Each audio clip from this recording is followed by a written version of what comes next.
S நம்மட கிளாஸ்ல இருக்கிற ஒரு கேர்ள் ஸ்டூடெண்ட் அவட ஏர்னிங்ஸை ரிசீவ் பண்ணிருக்கிறா 2760. ஸோ இந்த அமௌண்டோட அவ டோட்டலா அவ ஏர்ன் பண்ணிருக்கிறது வந்து $160, 48,000 பிளஸ் வரும்.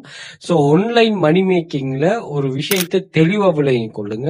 உங்களோட சைட்ல நீங்க இன்வால்வ் பண்ற அந்த எஃபர்ட் இருக்குத்தானே, அதுதான் உங்களோட லைஃப்ல உங்க வந்து இங்க காப்பாற்றும். நீங்க ஸ்கேமான வெப்சைட்டுகள்ல இருந்து உங்களை நீங்க காப்பாற்றி கொள்றதுக்கு நீங்க அறிஞ்சு கொள்ள வேண்டிய ஒரு மெயினான கான்செப்ட் என்னன்னா, நீங்க ஏர்ன் பண்ற மணி வந்து $1 இருந்தாலும் ஓகே, நீங்க சில எங்களோட கிளாஸ் வைக்கிற சில வெப்சைட்ல வந்து $60 பே பண்ணுவாங்க நீங்க ஏர்ன் பண்ண அந்த டைப்பிங் வெப்சைட்ல. ஸோ அப்படியான ஏர்னிங்ஸா இருந்தாலும் உங்களோட வாலெட் இவங்க பே பண்ற மாதிரி இருக்கும். ஓகே, அது வேர்ல்டு வைடா ஒர்க் பண்ணக்கூடிய மாதிரியும் இருக்கணும்.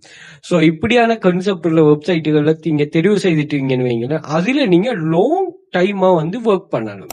இது வந்து நீங்க வெளியில இருந்து பார்க்கும்போது இது ஒரு மாதிரி இருக்கும். இதுல நீங்க பாருங்க, இந்த வெப்சைட்லாம் 10-15 வருஷமா ஆன்லைன்ல இருந்து ரன் ஆகுதுன்னா அப்ப இதுல இருந்து ஸ்டூடெண்ட்ஸ் வந்து ஏர்ன் பண்ணிட்டே இருக்கிறாங்க. நீங்க பாருங்க, எங்களோட கிளாஸ்ல நாங்க இது கண்டக்ட் பண்ற வெப்சைட்ல விட்ரோவல்ல வந்து எப்படி எடுத்திருக்காங்கன்னு சொல்லி பாருங்க. ஓகே, அதே மாதிரி நீங்க இதுல டோட்டல் ஏர்னர்ஸ வந்து பாருங்க. ஸ்ரீலங்கா, நம்ம வேற கண்ட்ரிஸை விடும்போது ஸ்ரீலங்காவுல இருந்தே இவங்க டாப் ஏர்னிங்ஸ் எல்லாம் இதுல எடுத்திருக்கிறாங்க. ஸோ அதனால நீங்க இந்த ஏர்னிங்ஸும் அல்லது இப்ப நீங்க 10 லட்சம் ரூபா ஒரு ஏர்ன் பண்றோம்னா ஒரு ஆள்ற லைஃப்ல வந்து இந்த 10 லட்சம் ரூபாங்கிற தேவையை வந்து இது பூர்த்தி செய்திருக்கு தானே. இப்ப இந்த வே இல்லைன்னு சொன்னா அவர் எந்த வழியை யூஸ் பண்ணிட்டு இந்த மணி மேக்கிங் பண்ணிருப்பாருங்கிறத நீங்க யோசிச்சீங்கன்னு சொன்னா சரி.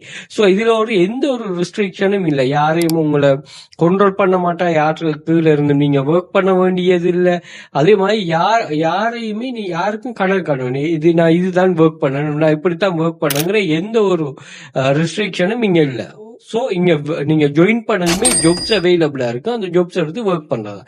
இதுல இருக்கிற மெயின் பெனிஃபிட்ஸ் இருக்குது. அதுல முதலாவது வந்து நீங்க மொபைல்ல ஒர்க் பண்ணலாம். எந்த டிவைஸோட சொல்லல, நீங்க மொபைல்ல தாராளமா ஒர்க் பண்ணலாம். நீங்க பாத்தீங்கன்னா சில வெப்சைட்ல யூசர்ஸ்ல டோட்டல் யூசர்ஸ்ல வந்து மொபைல்ல ஒர்க் பண்றாங்க தான் கூட. ஓகே, ஸோ மொபைல்ல ஒர்க் பண்ணலாம். ரெண்டாவது வந்து நீங்க ஜாயின் பண்ணதுமே இங்க ஜாப்ஸ் அவைலபிளா இருக்கும். நீங்க வேர்ல்டு வைடா எத்தனை லட்சம் பேர் ஜாயின் பண்ணாலும் இங்க ஜாப்ஸ் அவைலபிளா இருக்கும்.